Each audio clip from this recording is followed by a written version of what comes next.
Perfecto, es la Secretaría Anticorrupción, ONU, GIZ, que justamente este webinar, vale la pena decirlo, lo hacemos en colaboración el IMCO, el Instituto Mexicano para la Competitividad, GIZ, específicamente los programas de EcoAdvance y el Programa Global de Reducción de Residuos Plásticos. Vamos a tener una presentación muy interesante en este aspecto, una del sector privado y también una enfocada en ecoetiquetas. Entonces nos alegra mucho que nos acompañen desde empresas, desde instituciones públicas. Muchas gracias por estar aquí.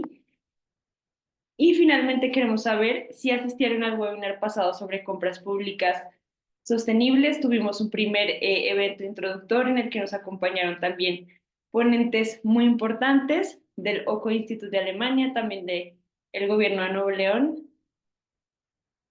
Y no pasa nada si no estuvieron en el primero. En este queremos profundizar en algunos temas. Muchas gracias.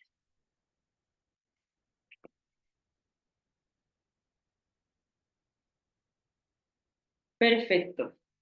Bueno, como introducción, es importante decir que actualmente observamos desafíos importantes de sostenibilidad en México, la necesidad de impulsar un modelo de economía circular, el problema de escasez y contaminación del agua, las olas de calor cada vez más frecuentes que hemos experimentado todos, también la deforestación de grandes zonas naturales que afectan al final la generación eléctrica, por mencionar algunos problemas. En este contexto es importante considerar las compras públicas como un instrumento de cambio, como un instrumento que puede, debido a la magnitud de recursos públicos que implica y el potencial que tiene para cambiar patrones de consumo y de producción, considerar las compras sostenibles como este instrumento para impulsar la sostenibilidad en diferentes sectores. Precisamente la nueva Ley Federal de Adquisiciones, que fue publicada el pasado 16 de abril, incluye algunos cambios muy importantes con respecto a los principios de sostenibilidad. Se establece, por ejemplo, que la Secretaría de Anticorrupción y Buen Gobierno emitirá ciertos lineamientos específicos para promover la sostenibilidad en los procesos de contratación. Esto incluye la emisión de gases de efecto invernadero y la eficiencia energética.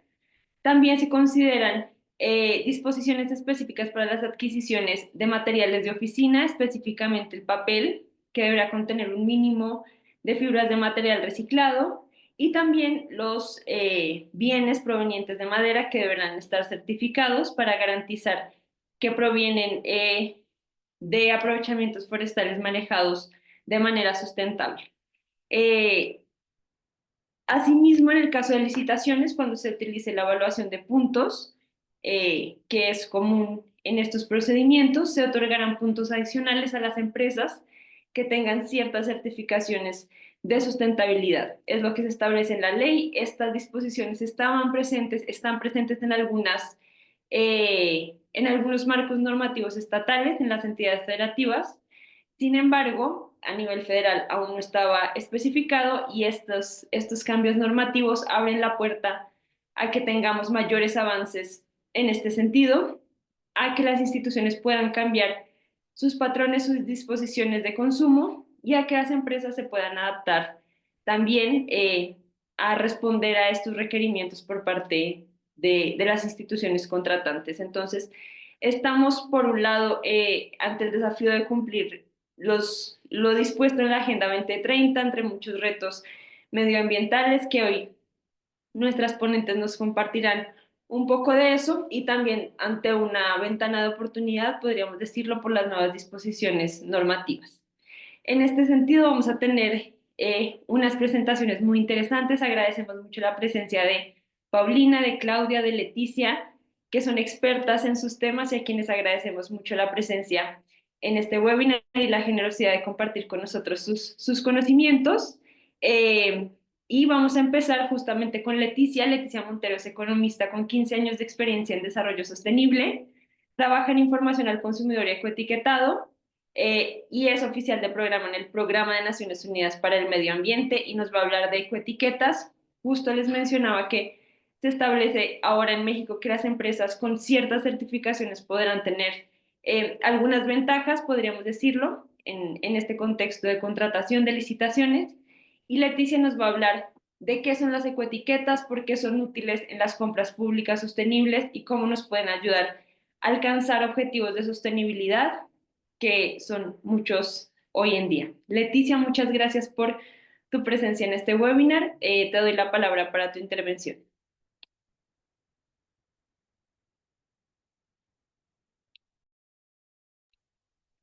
Adelante.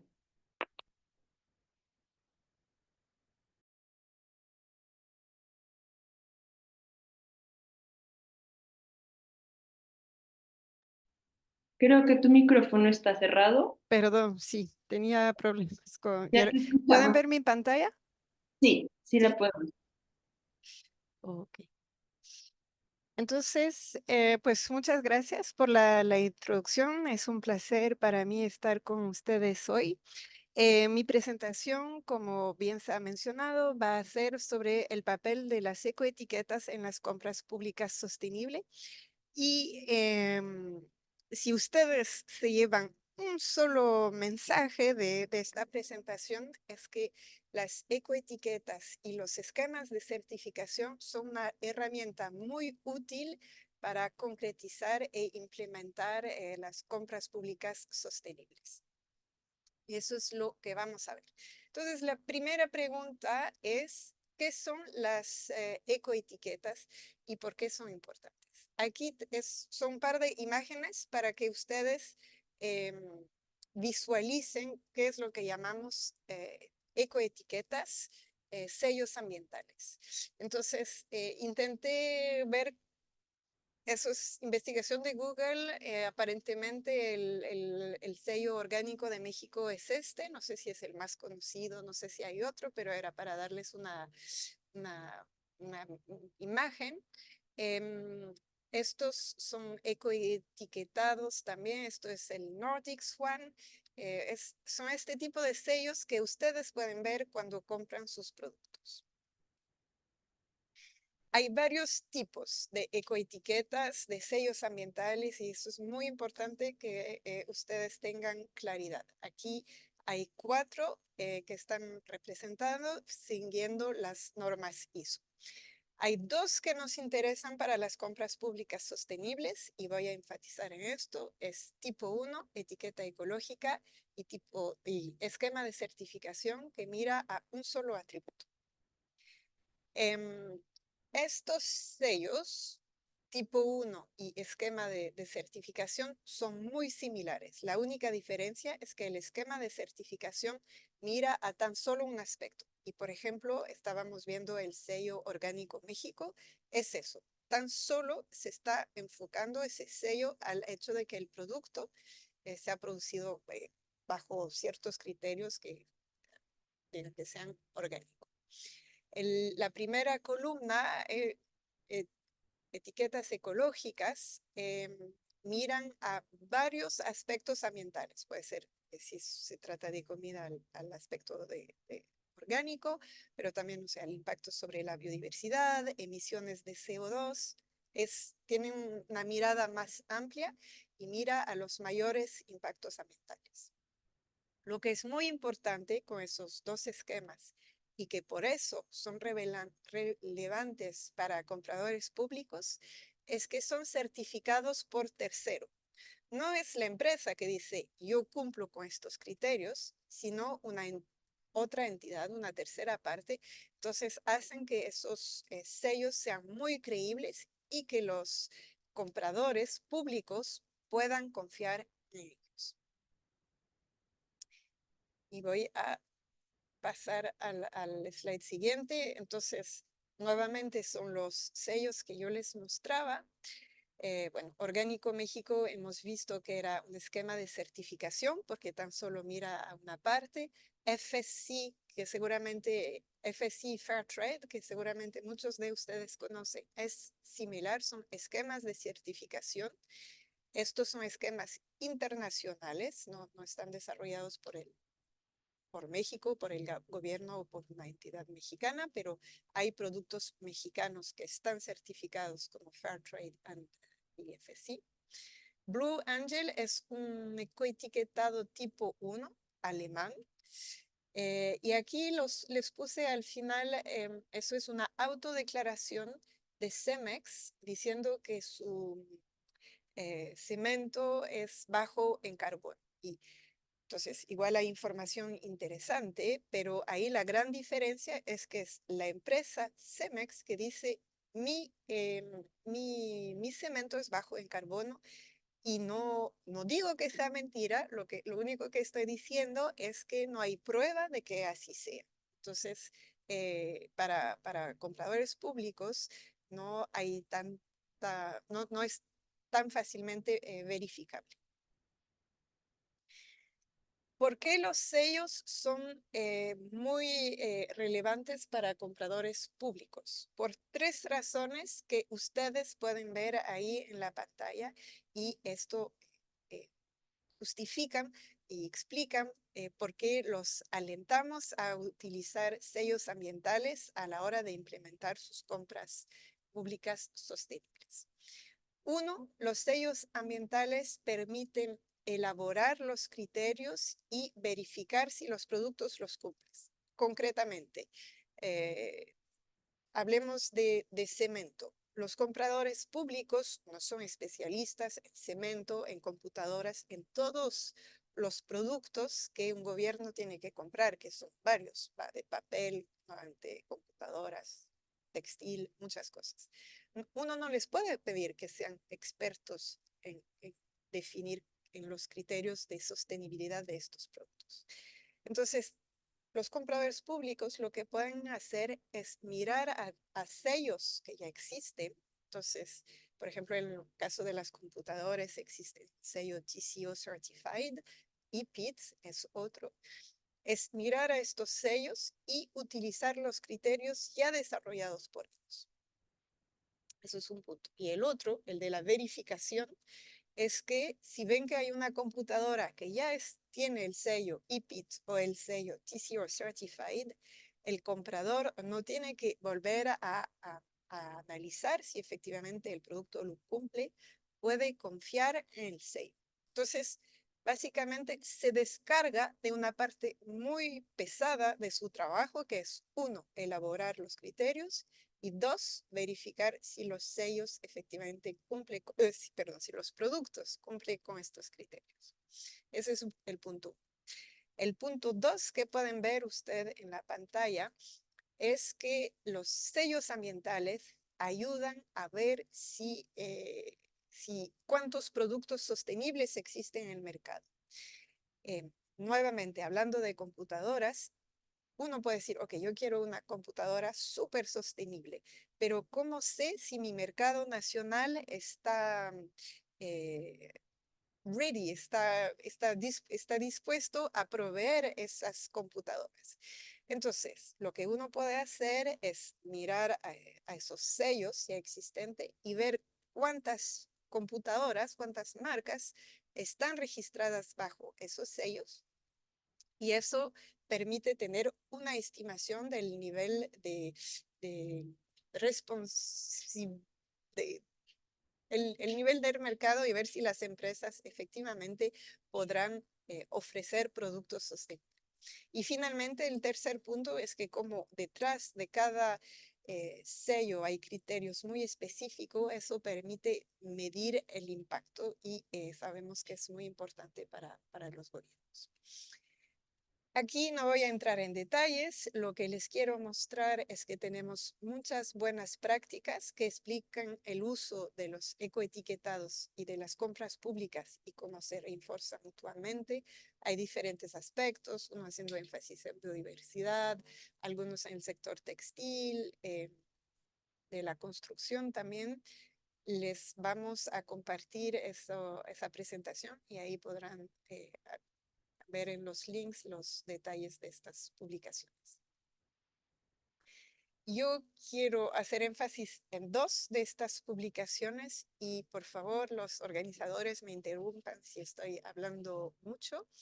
Esa es una primera buena práctica, que es cómo las políticas de compras sostenibles utilizan los ecoetiquetados, que es básicamente lo que les presenté.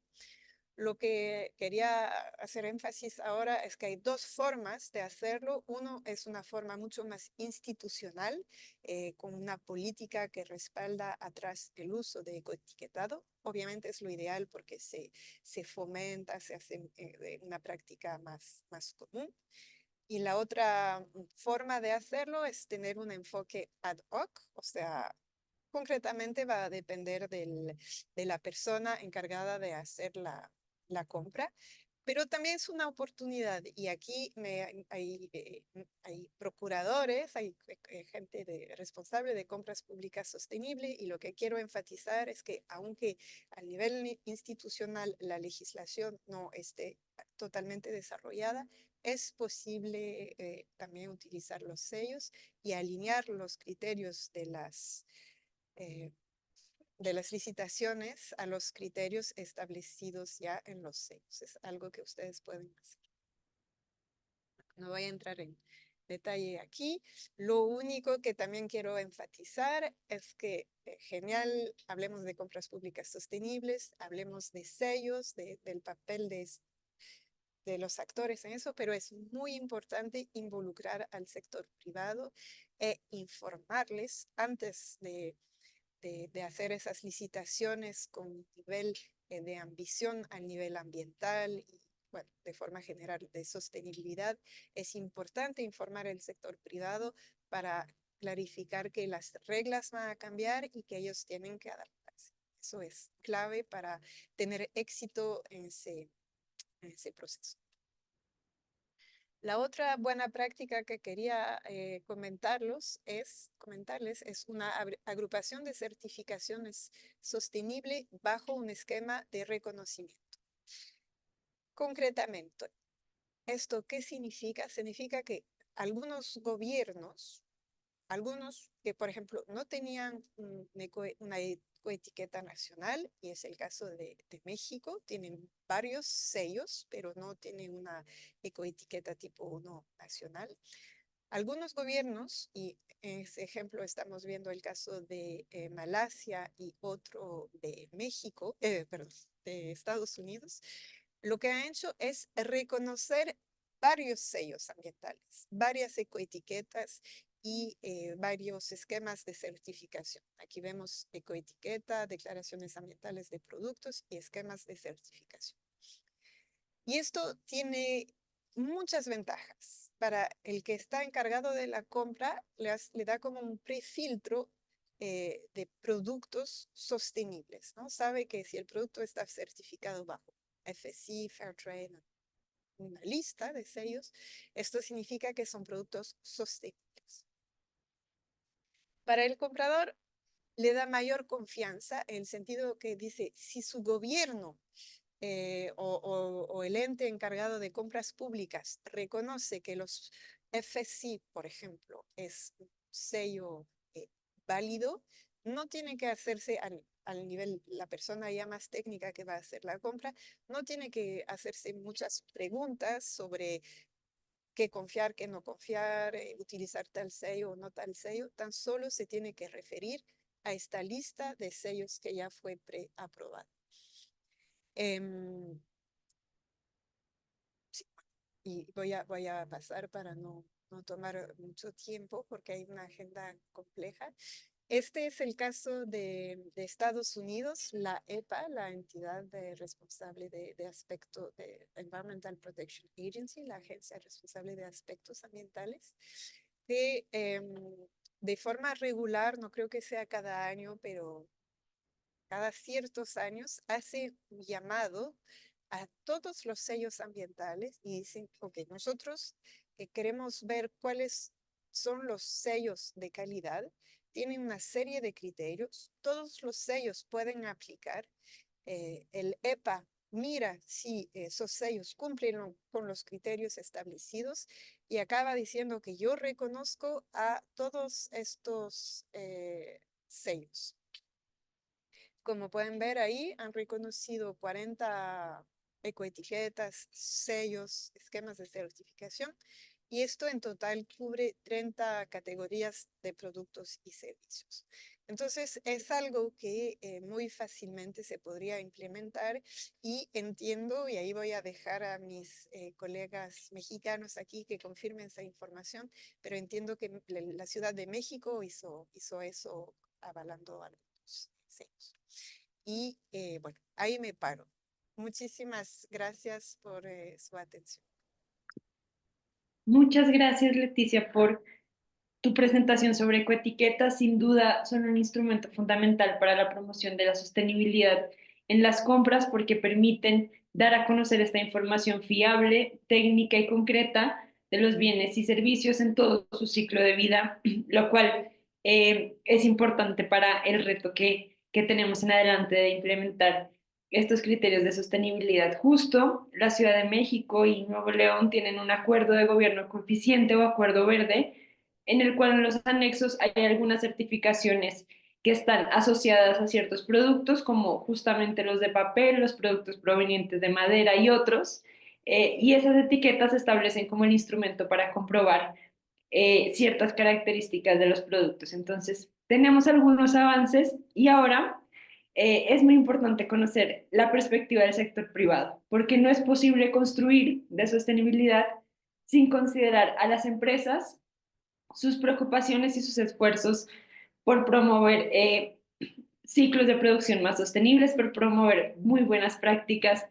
Y en este sentido le voy a dar la palabra a Paulina. Paulina es politóloga, es internacionalista por el CIDE, tiene una maestría en políticas públicas y económicas por la London School of Economics y es gerente de vinculación e incidencia en la Dirección de Energía y Sustentabilidad en De Acero desde junio de 2022.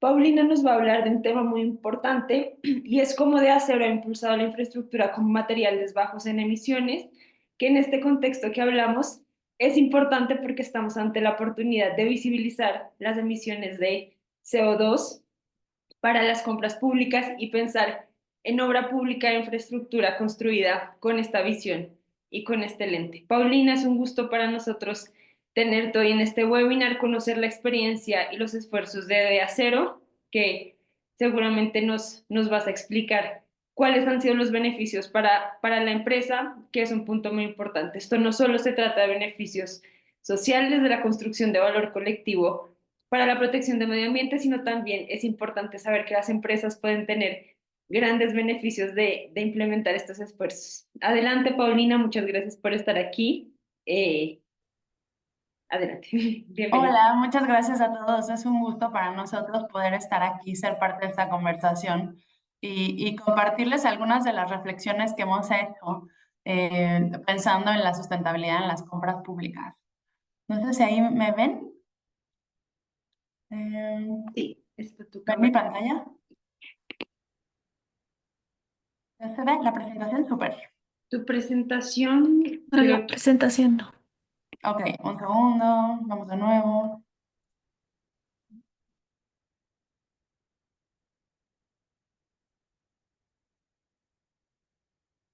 Aquí está.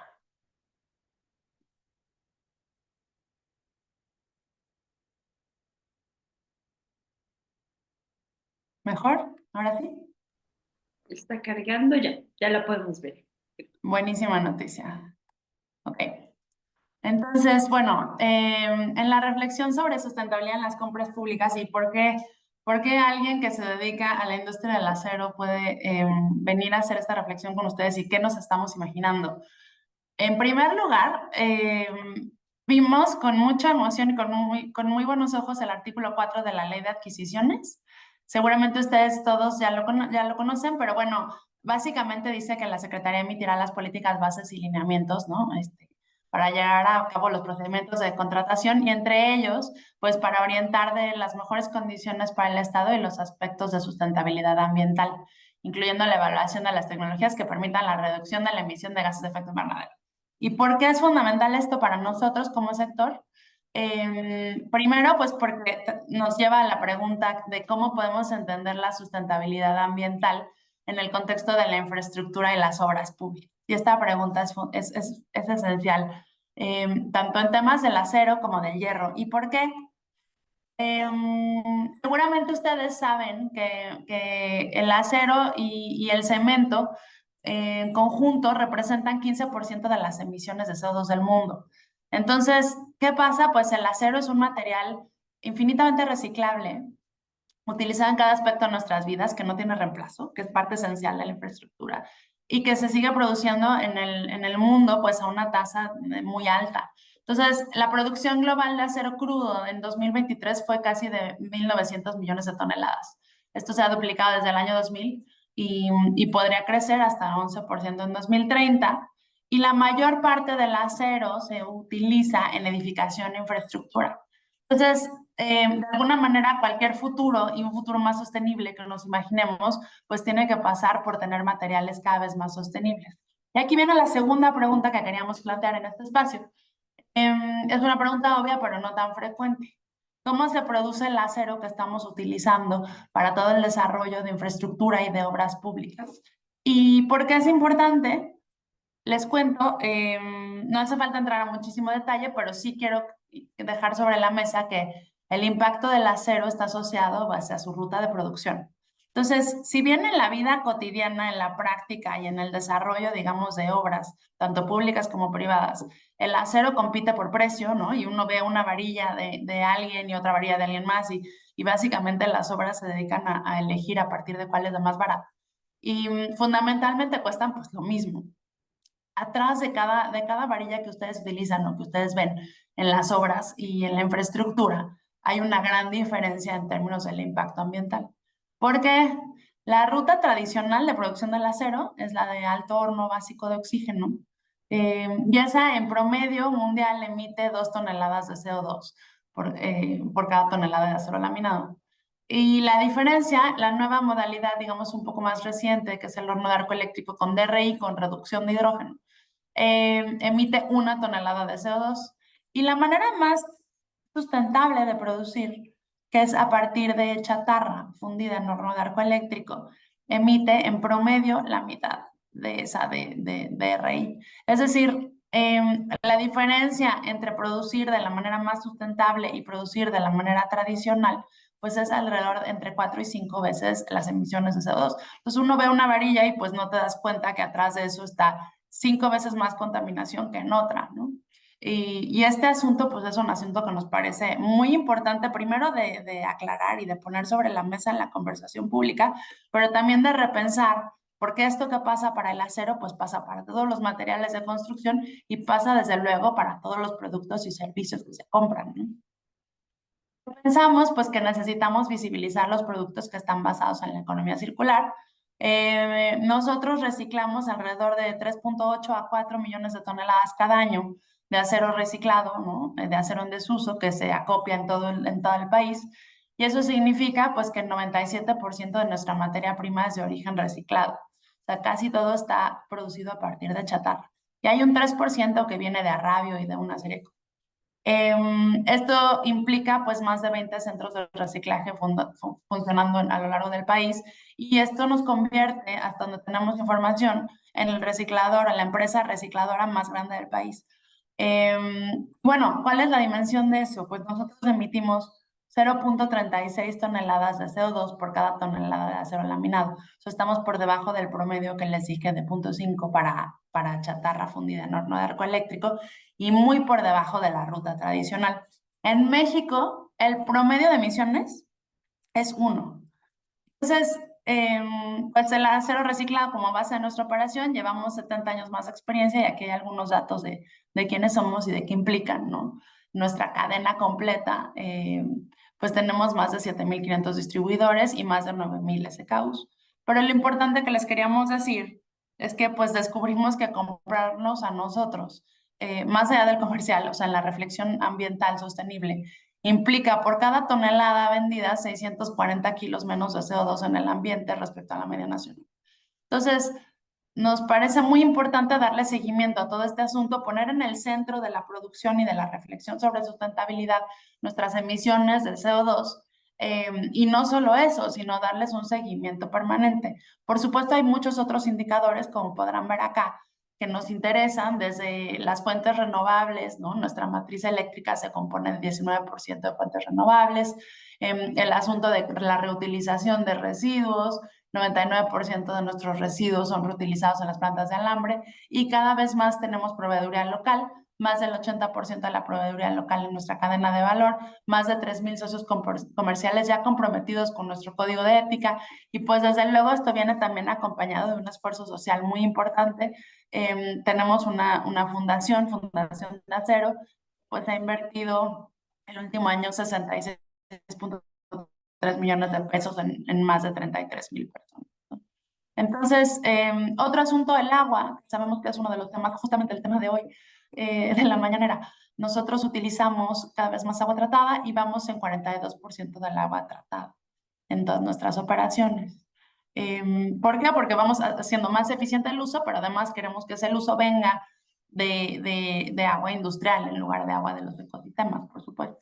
Entonces, celebramos que haya una taxonomía sostenible de México. Somos el único productor que está en ese umbral. La taxonomía mide, en lugar del acero laminado, el acero crudo, digamos un paso antes de lo que les acabo de comentar, del 0.36, y entonces una actividad por horno de arco eléctrico se considera sostenible, entre otras características, si se producen en el umbral de 0.24 toneladas.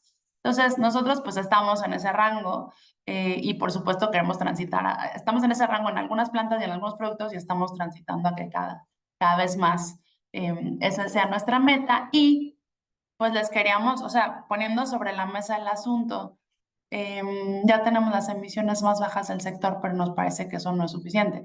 Es decir, somos responsables como sector privado, como sector industrial y como sector acerero. Lo que tenemos que hacer es asumir la responsabilidad de pensar qué más podemos hacer, además de lo que ya tenemos hecho en nuestro modo de producción y en nuestras inversiones tecnológicas para reducir las emisiones. Y entonces, pues tenemos todo un largo camino hacia la descarbonización, que podemos rastrear sobre todo pues de 2021. Una serie de inversiones en iniciativas para hacer más eficiente nuestro uso de energía, para aprovechar al máximo el calor que se genera en los procesos de producción. Y bueno, esto nos permitió en 2022, pues empezamos a medir el dióxido de carbono en más de 50 centros de trabajo y en 2023 hicimos el lanzamiento público de nuestra ruta de descarbonización.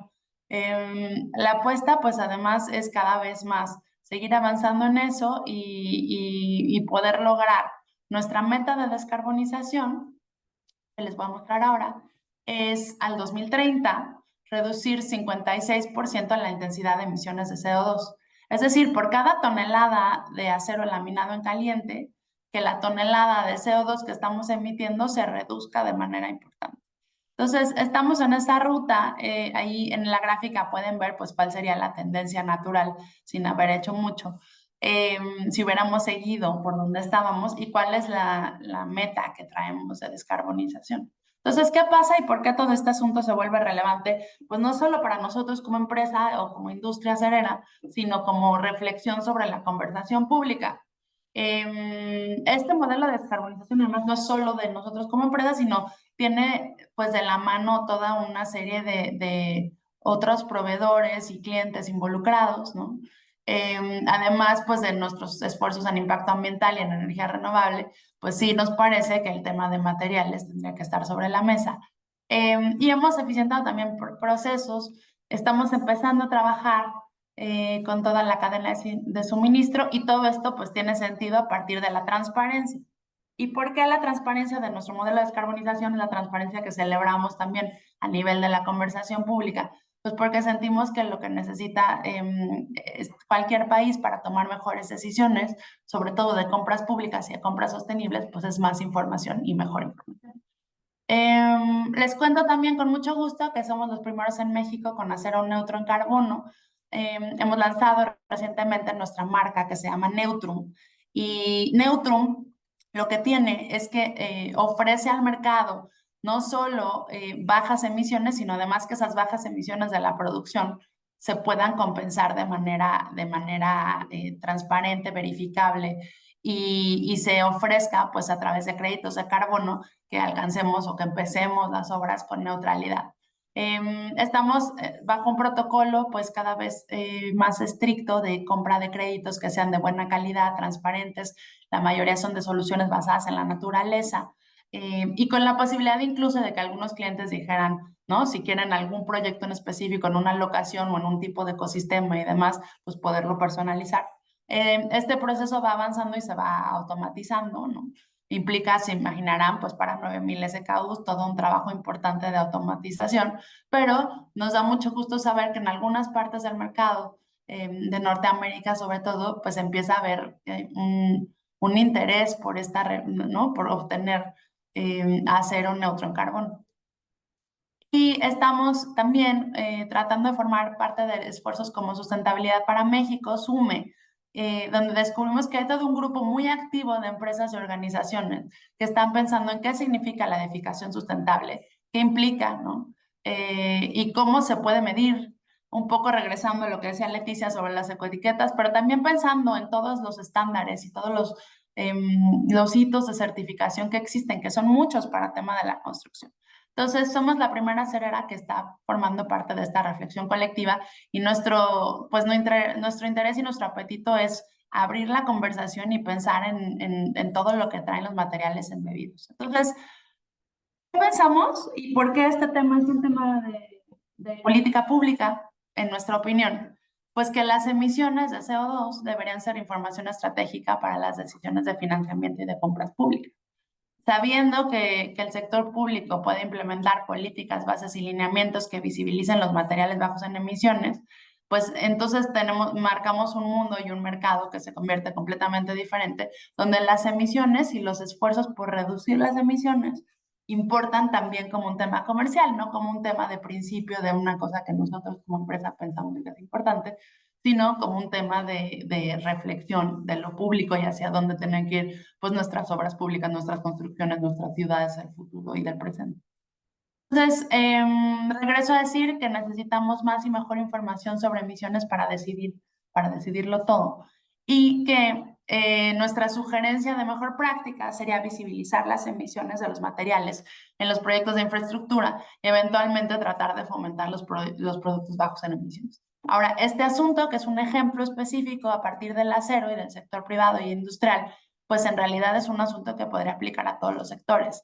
Si empezamos a visibilizar, a solicitar y a transparentar la información sobre emisiones de CO2 en todos los productos y servicios que adquiere el propio sector público, pues cambiaríamos de manera muy radical el mercado. Pensamos que este artículo 4 de la nueva ley y estos esfuerzos que viene haciendo la Federación junto a las entidades federativas, pues podrían en alguna medida apuntar hacia allá. ¿Y por qué? Pues porque el futuro se construye con productos y servicios bajos.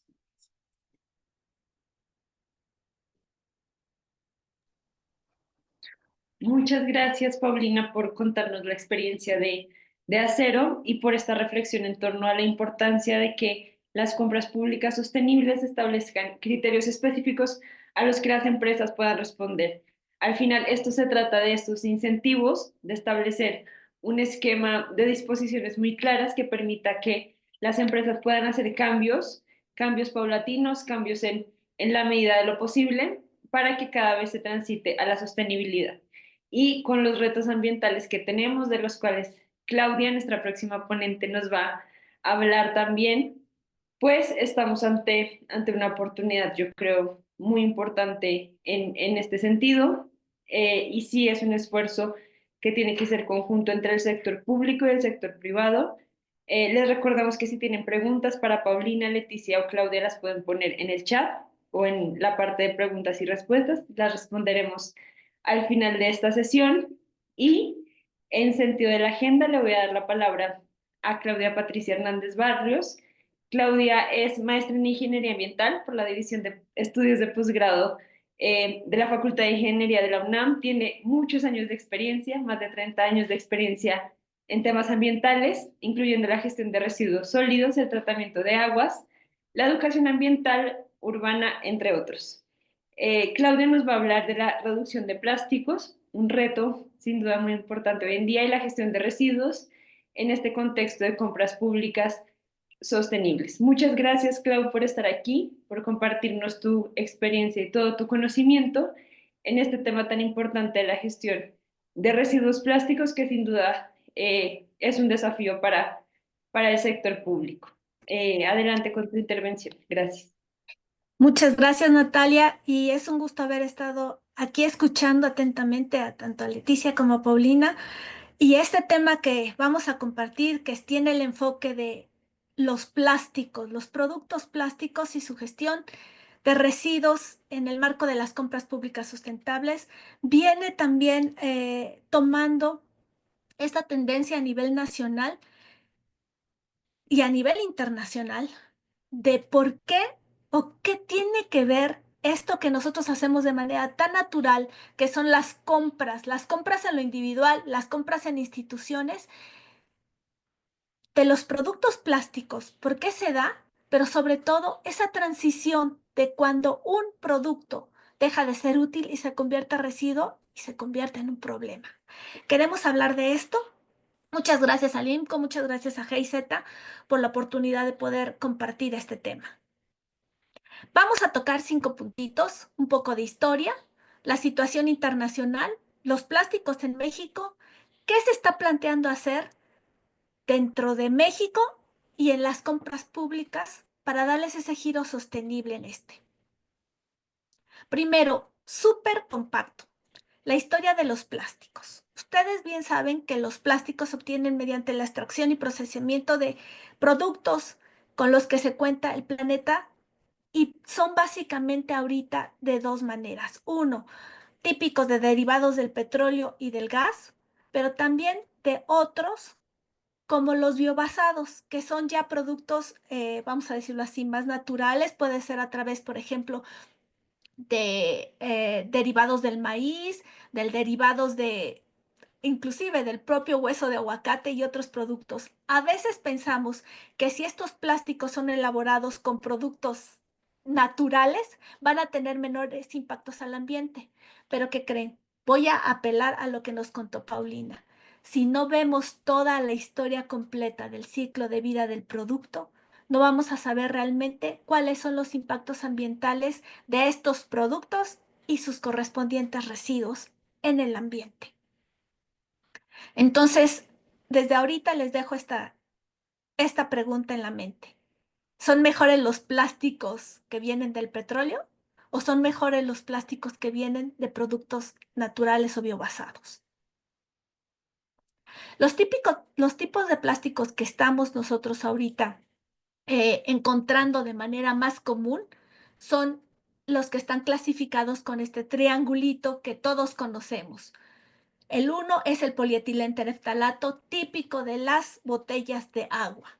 El 2, el polietileno de alta densidad, típico precisamente de las bolsas, que utilizamos muchísimas bolsas de un solo uso, y los envases, por ejemplo, de nuestros productos que utilizamos para la limpieza diaria o la limpieza personal.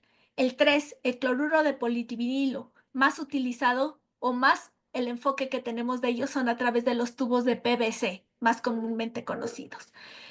El 4 es el polietileno de baja densidad, también muchos para pellets y también para bolsas, son más flexibles. El 5 es el polipropileno. Mucho de ello es las famosas tapitas y muchos de los materiales que utilizamos para nuestra limpieza en casas y en usos diarios. El 6, el poliestireno, que hemos satanizado mucho al unicel, pero también existen otras maneras. El unicel es el poliestireno expandido. Entonces, veamos de estos, la mezcla de todos ellos constituye el típico 7, que normalmente no es tan fácil de reciclar, no todo mundo lo puede volver a aprovechar. Pero si nos ponemos a pensar en estos 7 tipos de plásticos, ¿qué realmente no tenemos de plástico en nuestra casa? Todo lo que utilizamos tiene plástico en mayor o menor cantidad. Por ejemplo, de lo que yo estoy vestida, mis aretes son piedritas, pero trae pequeñas cuentas plásticas. Los audífonos que estoy utilizando son plásticos. La ropa, aunque sea un textil natural, muchas veces el hilo que lo cose o lo une, derivado plástico. Todo lo que tenemos en nuestra vida diaria viene de estos tipos plásticos. Y aquí está otra de las cosas que quisiera llamar su atención. ¿Cómo surgió esto? ¿Por qué surgió? Por la actividad diaria del ser humano y para facilitar precisamente el poder contener, transportar y sobre todo utilizar materiales de bajo costo y de alta duración. He ahí el secreto. A nivel internacional, nos están reportando que en el 2022 se generaron 400 millones de toneladas de residuos plásticos en todo el mundo. Fíjense, residuos plásticos.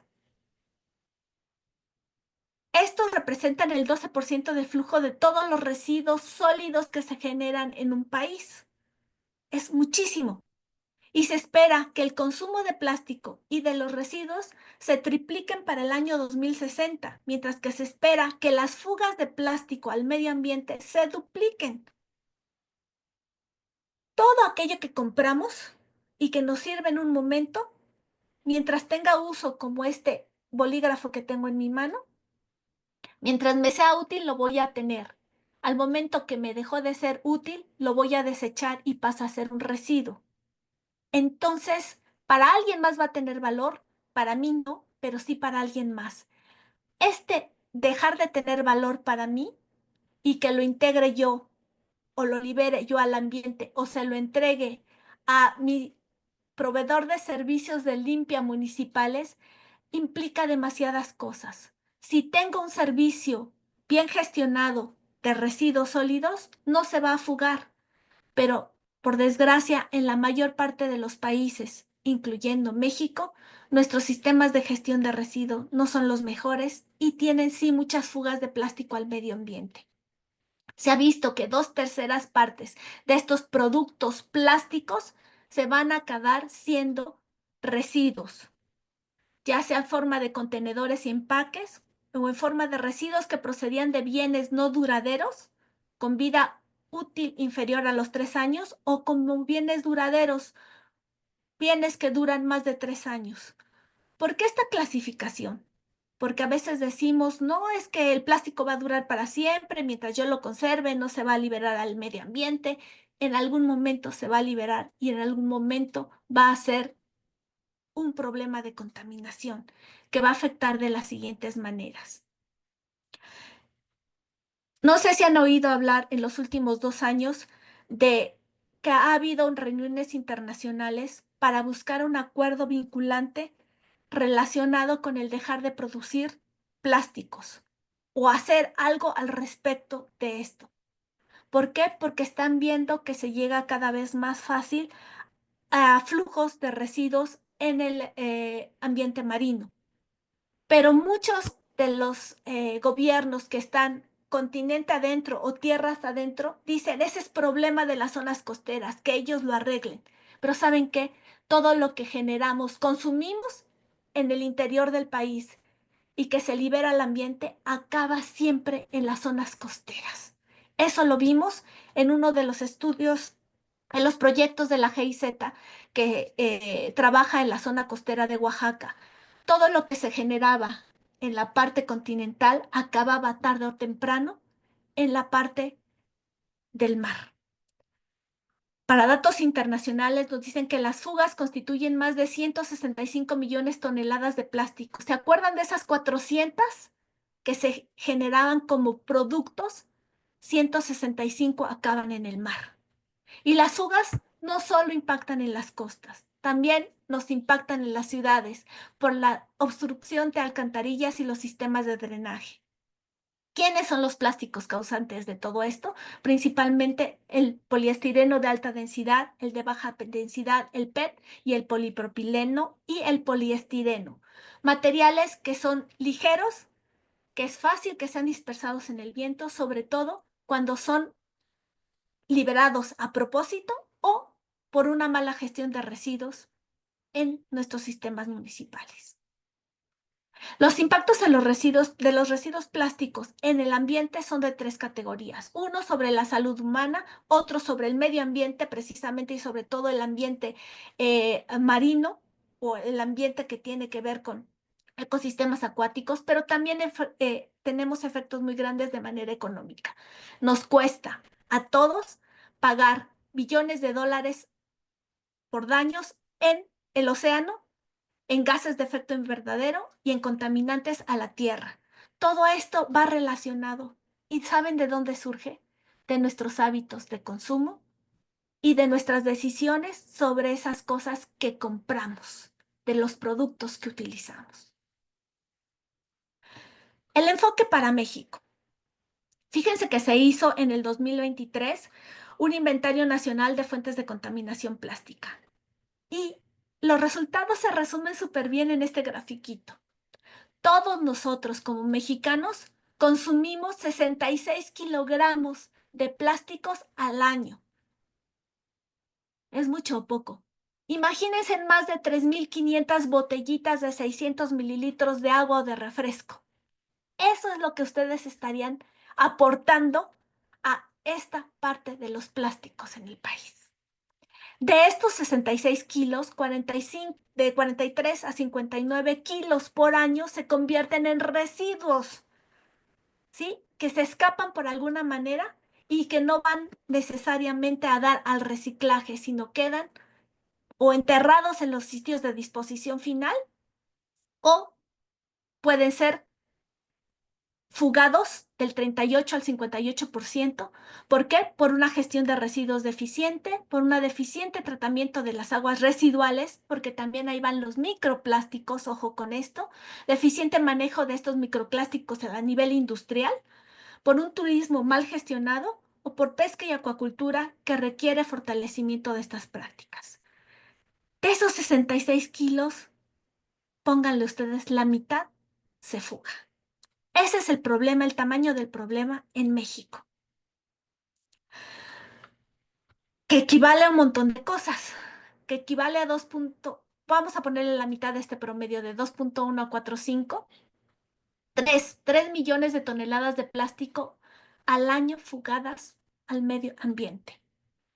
Y los residuos plásticos son del 60 al 90% de la basura que contamina playas y muy pocos de ellos terminan siendo reciclados. Se sabe que es menos del 9%. Y no porque no haya industria del reciclaje, sino porque se convierte en un problema el cómo captarlo y poderlo llevar para allá. Sin embargo, esto sí ha llamado la atención de nuestros gobiernos, desde nacional, estados y municipios. Y de ahí se han dado las siguientes acciones a nivel de normativas. Hay 20 leyes estatales y 26 leyes municipales que ya establecen prohibiciones o restricciones a la comercialización de plásticos de un solo uso. ¿Qué son estos plásticos de un solo uso? Los popotes, los vasos desechables, platos cubiertos desechables principalmente. El 88% de los estados ya tienen legislaciones contra las bolsas plásticas, ya sea prohibiciones, reducciones, dejar de utilizar bolsas no compostables, se prefieren las biodegradables o las biocompostables, etcétera, etcétera. 72% tienen leyes contra popotes y poliestireno expandido, llámese unicel. El 50% prohíbe plásticos de un solo uso. El 15% promueve su eliminación total del plástico. El 15% ha adoptado medidas de sustitución gradual. Quiere decir que vamos a buscar equivalentes para estos vasos desechables por otro tipo de vasos para poderlos utilizar. Es dar equivalencias, ¿sí? El 37% de estas legislaciones ha permitido excepciones en materia de biodegradables. O sea, no plásticos de origen de petróleo, sino plásticos biobasados o plásticos compostables o de alguna manera, algún equivalente. 34% ha permitido excepciones por razones médicas y el 28% para evitar residuos de alimentos. Si se ponen en bolsas que sean biocompostables. Así es como estamos de manera muy general en México. Pero ahora, según la propia ANIPAC, que es la Asociación Nacional de Industrias Plásticas, este estudio que hicieron en el 2024, sí se reciclan los plásticos. 34% del polietileno de alta densidad, le sigue el PET y después el polipropileno. Sin embargo, ellos mismos dicen, el gran problema es cómo juntamos todo eso que ya pasó a ser un residuo y lo pueden entregar a las industrias del reciclaje para reintegrarlos. Ese es el gran reto que tenemos que vencer. Hay 3 alternativas posibles. Una, eliminar todos los elementos plásticos innecesarios. Está muy difícil porque hay que cambiar la manera de pensar y la manera de cómo actuamos de nivel individual. Innovar y empezar a dar otro tipo de derivados plásticos o la manera de sustituirlos o también circularlos. ¿Qué quiere decir eso? ¿Cómo vamos a hacer que puedan estos artículos plásticos reincorporarse precisamente en una economía circular, que es para allá donde se trata de trayectar como México como país? ¿Cómo le hacemos para esto? A través de lo siguiente. Sí hay normas o sellos para productos plásticos, pero son los mínimos. En México, la única entidad ahorita a nivel nacional que está probando con un sello de compostable, de plástico compostable, es la Ciudad de México. Ella es la que nos va a ayudar precisamente a poner un estándar y ver para dónde podremos ir. Pero también está lo siguiente.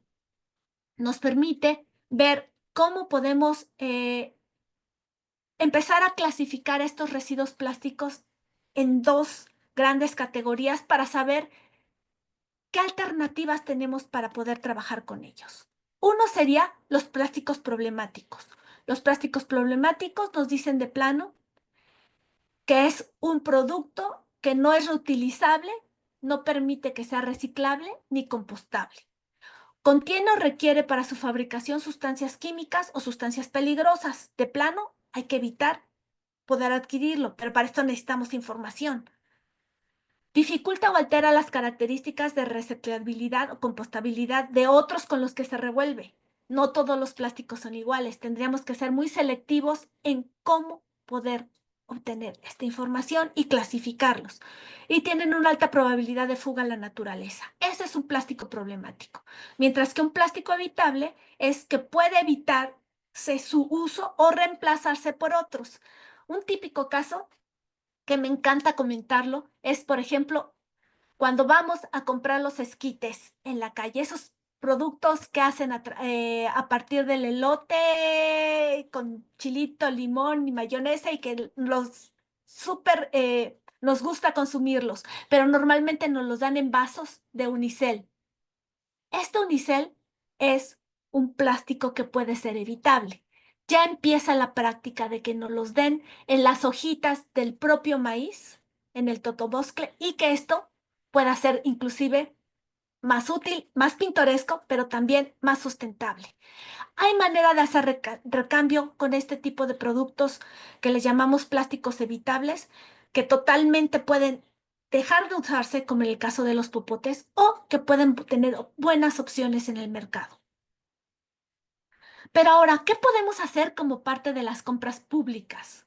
Como parte de las compras públicas, podemos enfrentar estos 5 modelitos o sugerencias que nos dan para trabajar y abordar estos plásticos problemáticos y evitables. Primero es instrumentos basados en el mercado. Déjenme ver si puedo tener aquí. Ahí está. Basados en el mercado. Se transforma en impuestos y sanciones. Por ejemplo, los sistemas de devolución de depósito, que lo teníamos con muchas de las refresqueras, estos sistemas retornables. El rellenado ya empieza a haber en ciertas cadenas de autoservicio y en ciertos productos esto. Y empezar a ejercer la responsabilidad extendida del productor. México está en esta etapa en que estamos batallando con esto, existe la responsabilidad compartida, pero no la extendida. Tiene sus diferencias. La extendida implica de cómo hacemos todo un sistema para gestionar mejor ese producto que acaba siendo residuo. Ahorita, impuestos y sanciones serían lo que pudiera funcionar en cierto grado. La otra, normas, prohibiciones e informes. Prohibición de producción de esto. Ya nos dijo la Suprema Corte que no podemos prohibir el producir, sí, tal vez el comercializar y ir empujando el mercado hacia ciertas tendencias. buscar alternativas, buscar estas normas de productos equivalentes, por ejemplo, el de los plásticos compostables que les decía que Ciudad de México está teniendo, y empezar a empujar esto de la recolección separada de manera obligatoria.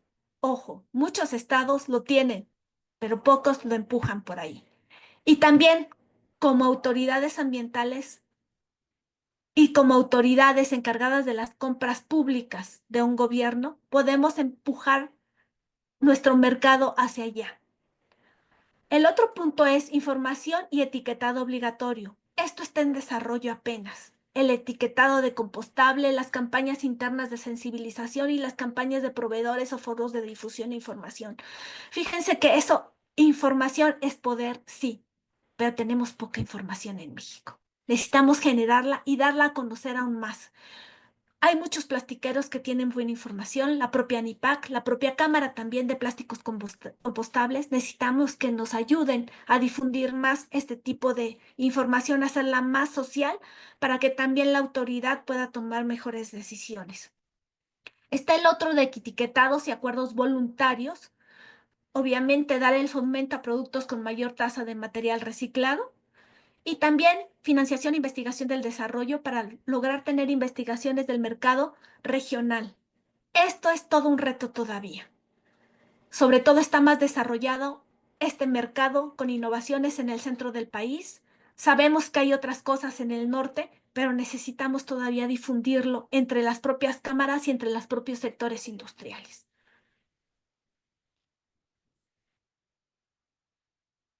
Y esta es una propuesta metodológica que vamos a empezar a probar. ¿Para qué hacer y cómo identificar esta lista de plásticos problemáticos y evitables desde las compras públicas sustentables? Primero, la gran apuesta es desarrollar a partir de la lista larga de compras de bienes y servicios, identificar aquellas que usan plástico y poder dar precisamente una alternativa. Pero esto viene a partir de la información precisamente de estos comités de compras, estas áreas destinadas a la adquisición de bienes y servicios. A partir de ahí se define un árbol de decisiones y criterios de priorización. Es empezar a trabajar con el comité de compras en cuáles son plásticos problemáticos, cuáles son plásticos evitables, sobre cuáles interesa más trabajar y sacar una lista corta que pueda ser también avalada o a la cual se le puedan emitir recomendaciones por los usuarios, de que son las unidades de compras de las diferentes dependencias, pero también del propio mercado. Ver y evaluar estas propuestas de bienes y servicios prioritarios que puedan entrar en esa cadena de plásticos evitables y que podamos empezar a cambiar el uso. A lo mejor, mucho de ello, les doy el ejemplo, es compran en las oficinas las botellitas de plástico de 600 mililitros para que la gente en la oficina pueda tener su abasto de agua diario. ¿Qué tal si mejor lo hacemos a través de un garrafón de agua de 19 litros? Hay que ver pros y contras y poder gestionar de mejor manera estas compras sustentables para el interior de las oficinas. Y por último, poder dar una lista de propuesta de criterios de sustentabilidad para que se incorporen en los lineamientos, se puedan incorporar también dentro de las licitaciones públicas y en los mismos contratos. Esto es un proceso que requiere de idas y vueltas, no solo de los especialistas, sino sobre todo de la gente que se dedica a las compras públicas y nos pueda ayudar precisamente a esto. Esta es una propuesta. Esperamos trabajar en el futuro cercano con ustedes de alguna manera, con algunas entidades y poder difundir esta información para ver cómo nos fue y cuáles son las propuestas que podemos dejarlos. Por su atención, muchísimas gracias y espero que les haya dejado de menos pensando en qué pueden hacer ustedes en lo individual con respecto a estos plásticos. Muchas gracias por tu presentación, Claudia. Es muy interesante el tema de los plásticos por el impacto medioambiental que tiene, el impacto económico que nos comentabas, y también el impacto en la salud. Por el tema de los microplásticos, que no está tan visibilizado necesariamente, pero seguramente las investigaciones existentes muestran estos efectos negativos para la salud humana de los microplásticos, de la presencia de microplásticos en el medio ambiente. Entonces, este espacio de concientización es muy importante. Lo que nosotros queremos en colaboración con GIZ es crear esta comunidad de práctica en torno a las compras públicas sostenibles, tener, por supuesto, contar con la participación de empresas privadas, de GIZ, de todas las organizaciones que puedan aportarnos en este sentido y promover el tema ya como nos comentaba Paulina, como comentábamos en este contexto de la Ley Federal de Adquisiciones con la disposición de sustentabilidad, pues tener mayor impulso de todos estos temas. Entonces, agradecemos mucho su presencia. Vamos a pasar al espacio de preguntas y respuestas. Tenemos algunas que vamos a compartir con nuestras panelistas para que amablemente nos puedan dar algunas respuestas breves. Una persona nos pregunta cuáles son los tipos de etiquetas o estándares más fiables y si podemos dar algunos ejemplos. En este caso, Leticia, no sé si puedas ayudarnos con esta en específico, cuáles serían los tipos de etiquetas o estándares en los que se pudiera confiar más. Y justo Fernando, no es una pregunta, sino un comentario en su experiencia que siempre recomiendan antes de validar un sello, evaluar la legitimidad del organismo que lo emite. Y este es un punto muy importante. No todas las certificaciones las emite una tercera parte técnica, experta e imparcial, y en este caso, pues varía las implicaciones que puede tener un sello o una certificación. Si nos puedes ayudar con esta respuesta, Leticia. Claro, sí, yo creo que ya respondiste. Lo que es importante es pues mirar al sello y ver qué tan legítimo es.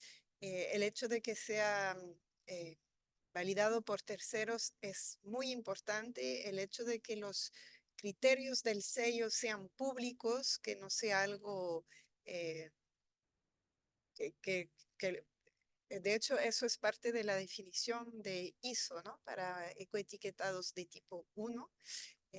La lista de criterios es independiente y la certificación tiene que ser realizada por terceros. Los sellos, digamos, más ambiciosos son lo que llamamos ecoetiquetado de tipo 1, que miran a varios aspectos ambientales. También tenemos las certificaciones, nuevamente pensando en el mercado mexicano. Los sellos más accesibles en el mercado son esos sellos internacionales tipo FSC. Esos son los que están a disposición, digamos, de los compradores públicos.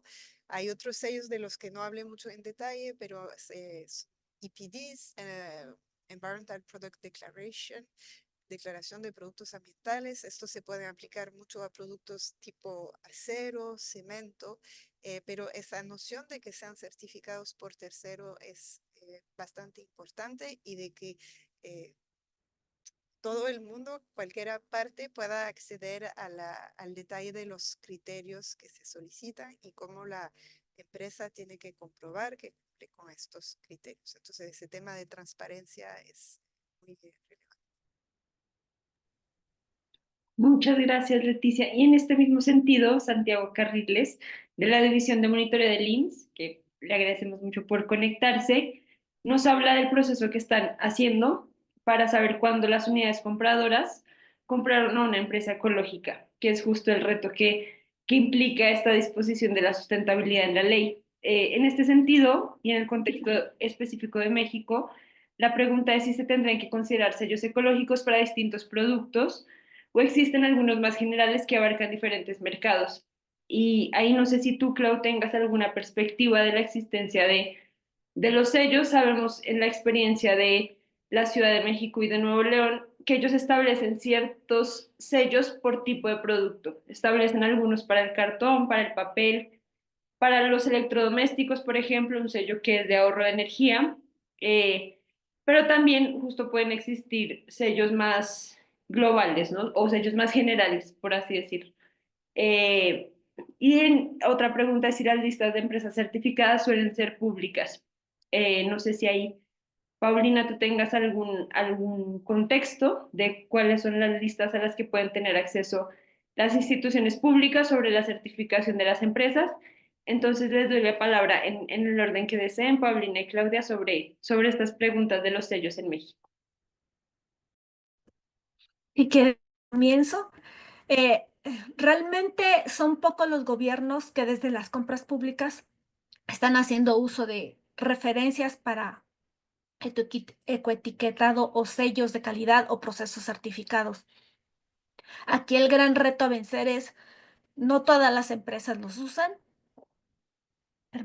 Permítanme tantito. Sí, no te preocupes.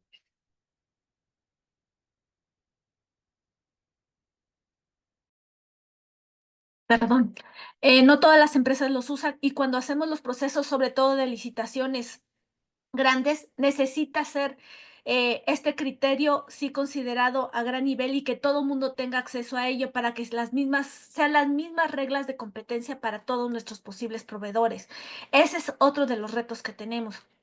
Como decías bien, Nuevo León está teniendo ciertos criterios para sus productos. Caso de la Ciudad de México y específicamente lo de los plásticos que les decía, son estos plásticos compostables.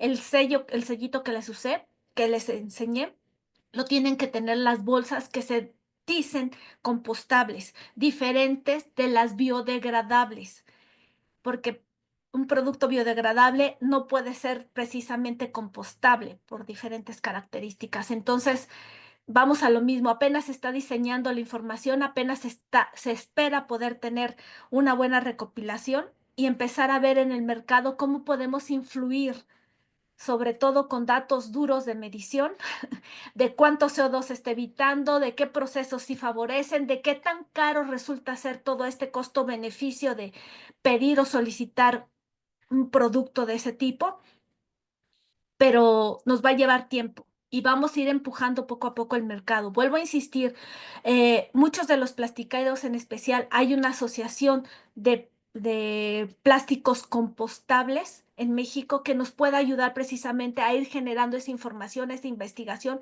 porque cuesta tiempo y cuesta dinero. Muchas gracias, Clau. Paulina. Sí, justo estaba pensando que esa respuesta depende también un poco del sector. O sea, por ejemplo, en el sector de la construcción no tenemos un ecoetiquetado tan claro tipo 1. O sea, a diferencia, ¿no? De orgánico, de forestal, que son muy, ¿no? Que todos sabemos más o menos cuáles son. Entonces vamos un poco con autodeclaración. Nosotros, por ejemplo, Neutrum, la línea de acero neutral, sí tiene, pues es una autodeclaración, o sea, es un ecoetiquetado tipo 2, y estamos tratando de que siga eventualmente la ISO 14068, estar certificados con la ISO, y entonces así vamos a tener pues todo el proceso, digamos, de alguna manera, pues no solo público, sino certificado para alguien más. Y tenemos, por supuesto, EPDs, pero justo en construcción, como que todavía está muy, muy incipiente el esfuerzo, y no obstante, que estamos tratando, por otro lado, uno ve el sector financiero y cada vez hay más intentos de promover la edificación sostenible, ¿no? Entonces, como que por un lado está eso, pero por otro lado no estamos necesariamente ni midiendo, ni publicando, ni transparentando, ni requiriendo la información en general sobre indicadores de sustentabilidad para decisiones de compras públicas. Entonces yo creo que ahí es un reto también, por ejemplo, de las bases de las licitaciones o de las reflexiones más amplias de, ¿no? Del carbón embebido en la obra pública, o sea, una cosa un poco más por ese lado, ¿no? Sí, gracias, Paulina. Totalmente en este contexto de las disposiciones de sustentabilidad en la ley va a surgir esta necesidad de tener en los padrones de proveedores e incluso en un repositorio asociado a este padrón, pues una lista de certificaciones, ya sean autodeclaraciones u otro tipo de sellos que puedan servir a las instituciones compradoras y que puedan servir también a las empresas para conocer el contexto, porque al final un principio de las compras públicas es la competencia, ¿no? Entonces se necesita que los proveedores estén en igualdad de condiciones a la hora de presentar sus propuestas y esto entra en el desafío de premiar, por así decirlo, los esfuerzos de sustentabilidad de las empresas, pero al mismo tiempo mantener el piso parejo para la competencia en los procesos. Y eso es algo que se va dando de forma paulatina, por eso lo que se considera en algunas normatividades estatales, por ejemplo, es que sea un criterio de desempate cuando hay dos empresas que tienen la misma puntuación. Si una tiene un sello, se le da el contrato a esa empresa. Pero es un proceso que se va a ir viendo, pero que sí se necesita este esfuerzo por visibilizar las autodeclaraciones, los sellos, las buenas prácticas, para que las instituciones compradoras, el IMSS, por supuesto, que es la institución que más gasta a nivel federal en compras públicas, en global, por su operación y por su naturaleza, pues pueda tener acceso a este conocimiento, y no solo el IMSS, por supuesto, todas las instituciones públicas, pero es un esfuerzo que se tendrá que pensar desde la Secretaría de Anticorrupción y Buen Gobierno, que será la encargada a nivel federal de estos lineamientos. Bueno, vamos llegando al final de este webinar. Vamos a tomar dos preguntas rápidamente para nuestras ponentes. Angélica Calvet nos pregunta sobre la falta de empresas recicladoras en plásticos y en otros materiales en México. Y la pregunta es que si el espectro actual es muy pequeño, ¿cómo se va a apoyar el surgimiento de estas industrias especializadas? ¿O cuál es este contexto de por qué existen pocas empresas recicladoras en México? No sé si tú, Clau, nos puedas hablar de este fenómeno del bajo nivel de reciclaje. Percibo yo que en general en el país, contrario a otros países que tienen más esfuerzos por reciclar, en México, a pesar del tamaño del mercado y del país, pues se ven pocos esfuerzos de reciclaje y poca cultura de reciclaje, que creo que es un punto muy importante. Entonces, ¿por qué pasa esto y qué podríamos hacer en este contexto que estamos platicando?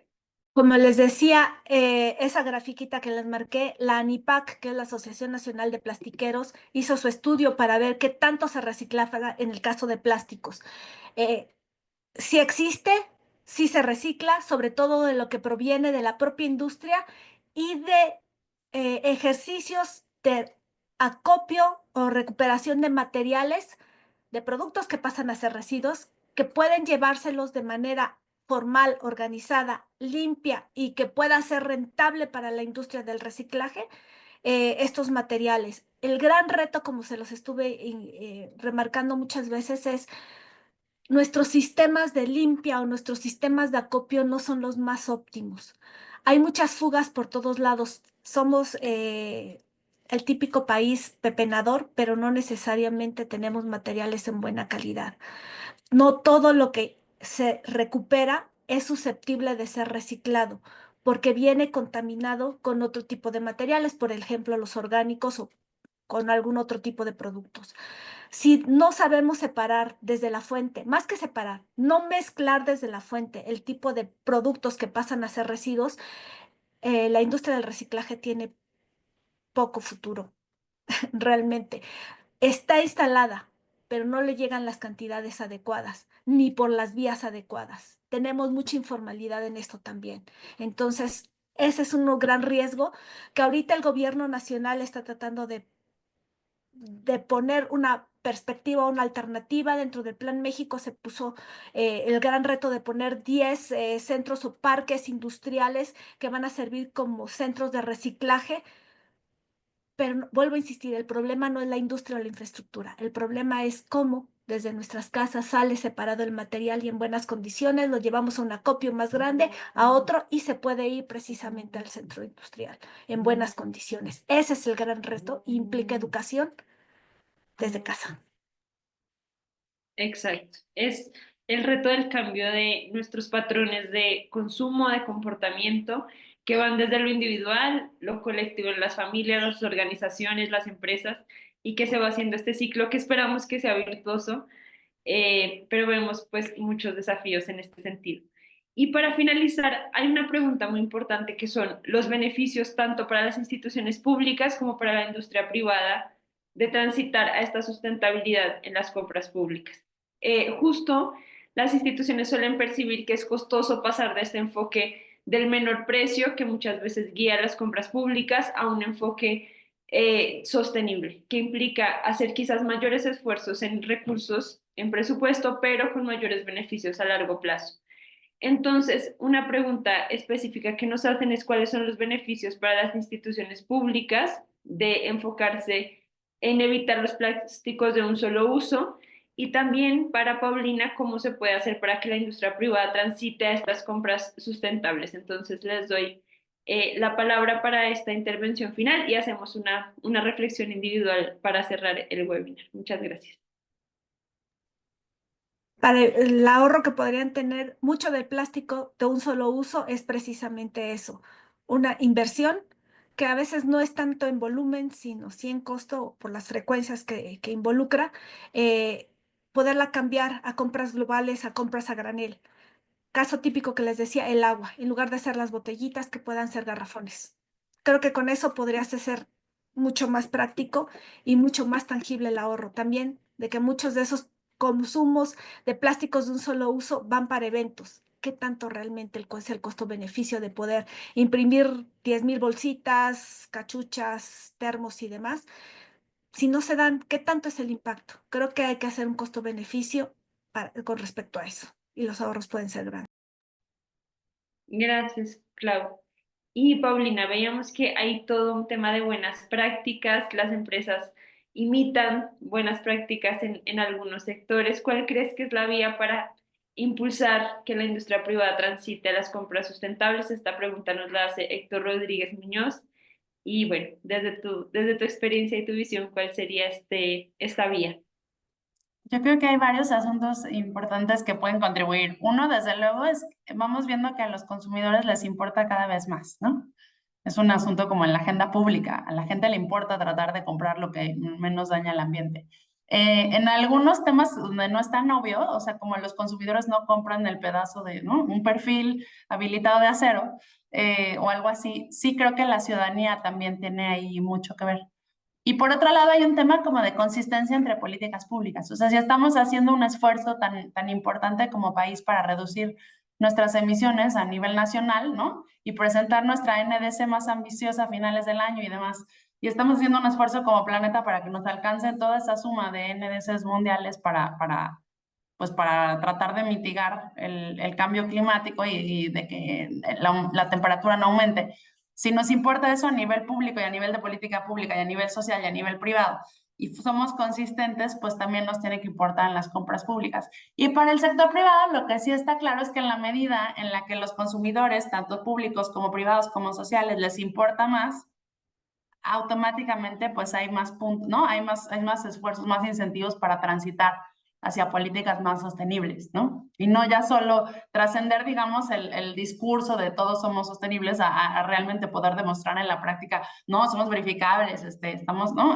Abriendo toda la información, ya estamos demostrando, certificando, verificando y publicando cómo es que sí somos y cómo somos más, ¿no?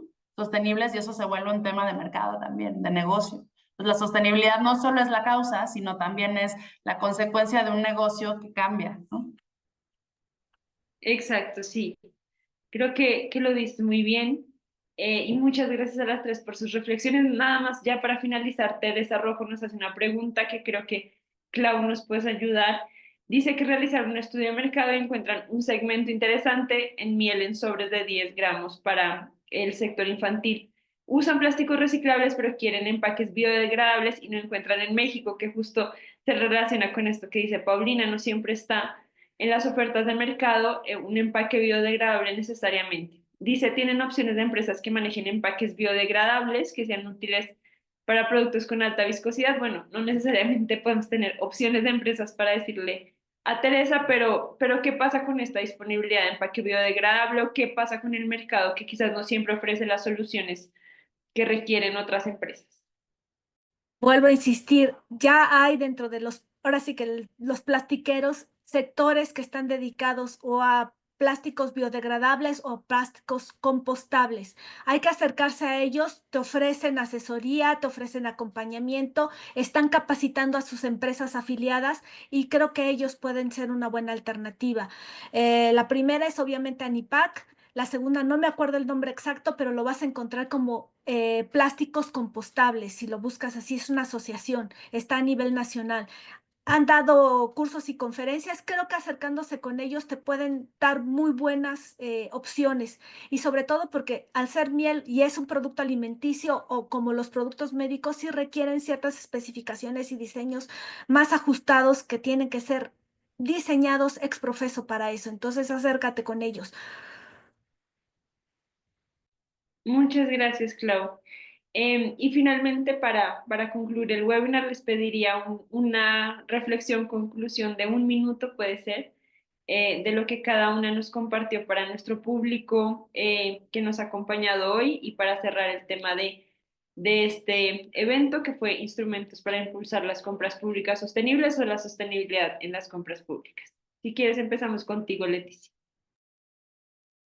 Gracias. Bueno, yo creo que mucho se ha dicho, ¿no? Enfatizar que los consumidores, sean individuos o institucionales, el sector público, también el sector privado, están mirando cada vez más a la sostenibilidad.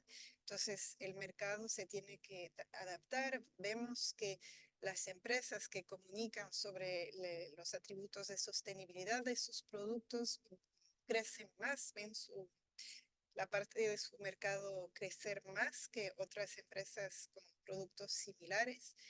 Y para acompañar esa transición, el acceso a la información es central.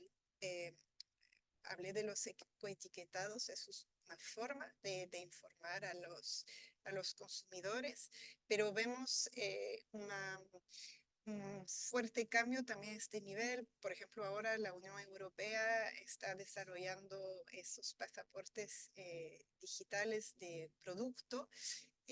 Entonces, para cada producto va a ser necesario que las empresas que vendan al mercado europeo proveen esta información sobre el producto y muchos aspectos ambientales. Entonces, enfatizando que es algo que viene, que las empresas tienen que adaptarse a ese incremento de solicitud a nivel de la información, y es muy importante comunicar de forma transparente con los consumidores, reconociendo también la complejidad de esta información, porque nuevamente los consumidores no son expertos en todos los temas, en plástico, en acero y muchos otros temas. Entonces es un desafío, pero estamos todos juntos caminando para llegar ahí. Muchas gracias. Gracias, Leticia. Clau. Creo que me iría yo con esto. La parte de sustentabilidad implica a nivel personal, pero también institucional y también de los gobiernos y de las empresas.